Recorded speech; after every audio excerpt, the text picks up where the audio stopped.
offered him some help or something like that. But you're just setting a bad example for everyone else. Like, I don't, because we don't like it when people do that to us, when people call us ghetto, ratchet, and all these other things. So why the excuse my language, guys, why are you doing it too? You're setting a horrible example, Tariq. This is non-FBA talk. This is immigrant talk you're doing. That old white daddy worship bullshit. That's What is wrong with you?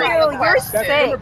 You're sick. You're sick in the head. Look, I can post what the I want to post because I'm a boss and can't nobody do shit about it. I said what I said. You're a clown. And I didn't disrespect that dude whatsoever. You called him a mayonnaise meltdown. That was very You're getting what you deserve. You're looking real dumb out here right now. I'm looking fine right now. A bunch of bedwinches don't matter. That's why you're canceled. You're canceled. You sound like you need to brush your teeth. I can't get canceled by you funky sound like bedwench. You want to cry. Bedwench. You just mad nobody want to be in your dirty bed. Who is he talking to? In your dirty bed. Funky, lying bedwenches. Your white daddy can't cancel me. Let's be very clear. You're really showing your I rest my case. Ma'am. I rest my case.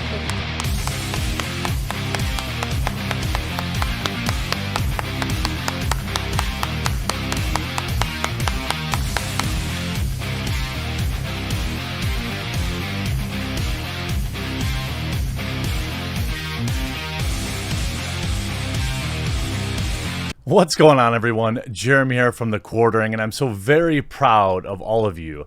I just got off the phone with Caleb. You may know him as the Holiday Inn guy. I told him that I was going to do the best I can to remove that moniker, but although Target Tory will probably always be Target Tory, so he has embraced it with grace. Just an amazing story. You know, I'm not going to share everything we talked about, but I will say this. He is a very kind person. He is still, you know, dealing with a lot of this. He's still in kind of a fragile state, but there's a lot of kindness in his eyes, and his boyfriend is there to support him, and he seems like an awesome dude too. And they have 2 German Shepherds that was great because, you know, I'm a German Shepherd owner and we're kind of a weird group of people. So we got to talk about puppies and, you know, talk about a lot of things. He was obviously very upset that it got framed as a race thing. He didn't understand where that was coming from. And then I explained, well, who it was coming from, and he understood that that's kind of his grift. But we've got a lot of interesting updates to the story. So I wanted to start out by saying thank you all so very much. He's so very thankful, blown away, really. Yeah, so there's been a couple articles about it. And all really positive stuff, because look at this. Look at what you did. I mean, I bet if I refresh, it went up, didn't it? It's going to be at almost 40K by the end of this day.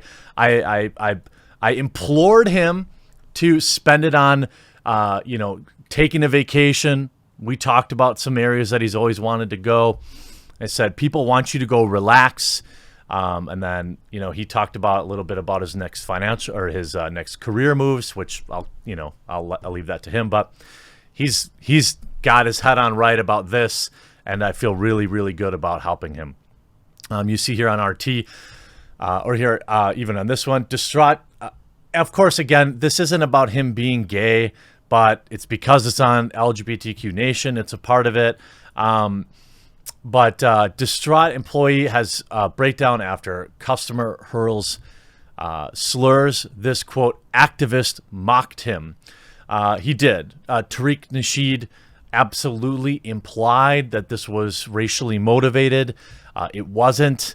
I had spent a long time on the phone with him. There's no way it was. And, you can see in this article, Twitter activist Tariq Nasheed describes himself as the world's #1 race baiter. But all his latest claims has Twitter lashing back after he posted a video of somebody at their worst, we'll say. I don't like that language. Mental health is a real problem. For those of you that have been watching my channel, I deal with anxiety and depression, and I don't talk about it often, but it's why I don't speak at conferences. It's too stressful. But oftentimes it affects more people than we know. But most of the people I know that deal with certain things are still some of the strongest people I've ever met. He says, quote, "I basically went viral because of my schizoaffective disorder." This is his words. "Documented by a rude customer at an establishment in which I was employed." He wrote in a post in Help Me subreddit. He also said he had been drinking nonstop since the incident and hadn't slept. He reiterated that to me as well, that he hasn't been sleeping very good. Why can't people have basic human kindness and compassion for someone obviously not sound, he added. The customer is reportedly upset about a mix-up with the hotel's reservation system. While the employee is meek and obviously distressed, the customer continues to harangue him until the young employee starts hitting himself with the computer monitor. The customer then moves to a window so he can continue to film the young man as he sobs, mocking him and continuing to complain about his issue. I'm not going to show the video. In fact, I regret putting it in the first video. I may actually delete that video. Or if YouTube lets me chop it out, I think I might. People shouldn't be filmed at their worst. It's just messed up. After finding, he told me in the phone call, though, he told me that he always knew, because of what he battles with, that he always knew he would end up on like a public freakouts or something like that. But after the video posted on subreddit, public freakout, the man responded that it was him. "That's me," he wrote, "literally on the edge of my rope, contemplating a lot of things. As I view this, doesn't anyone have a bad day? What the guy didn't record was him calling me the F slur, taking his money, which is my job, as well as threatening my job security. While that depiction is correct because I am a giant homosexual I was done." Right before he started recording, I told him I have a mental illness and I need a moment to think, before he just kept going and going and going before it became too much. Nasheed continued to defend his decision to post the video and his implication that the young man has a problem with black folks after facing backlash from both progressives and conservatives.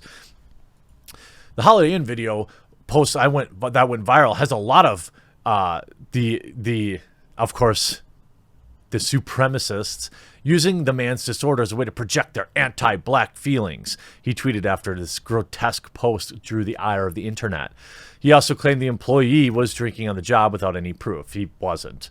You see blatant misinformation. The incident happened at 3 a.m. He went home at 6 a.m. It's absolutely appalling. But here's some good news. Many in his community, in his own community, got on Clubhouse and absolutely demolished him. You can see, apparently he only talks to beautiful women. Dang. How does this... But these are people roasting him. You can see here. Offered him some help or something like that. But you're just setting a bad example for everyone else. We don't like it when people do that to us. When people call us ghetto, ratchet, and all these other things. Excuse my language, guys. Why are you doing it too? You're setting a horrible example, Tariq. This is non-FBA talk. This is immigrant coon talk you're doing. That old white daddy. That's immigrant coon. You're sick in the head. Look, I can post because I'm a boss and can't nobody do. I said what I said. You're a clown. And I didn't disrespect that dude whatsoever. You called him a mayonnaise meltdown. That was very insensitive. Give you permission to record him and post him on the internet for everyone to see? He has a complete meltdown. And the posts go on and on. He disparages these women and all sorts of other things. Tariq, to me, does put off some some vibes that he may also enjoy. He enjoy the company of men. I appreciate that, but I understand that. But don't hate yourself, Tariq. Come out and be proud, man. I support you. It's so weird how he talks to these women. He's completely unhinged. But the most important thing here is this, that he's going to take some time. He's going to put the money to good use. He said he was going to consider donating some of it to mental health charities and things like that. I said, I tried to talk him out of being so wholesome. I said, look, trust me, people want you to go have some fun. Don't feel like guilty for receiving this, because I'm sure that is a feeling that he's having.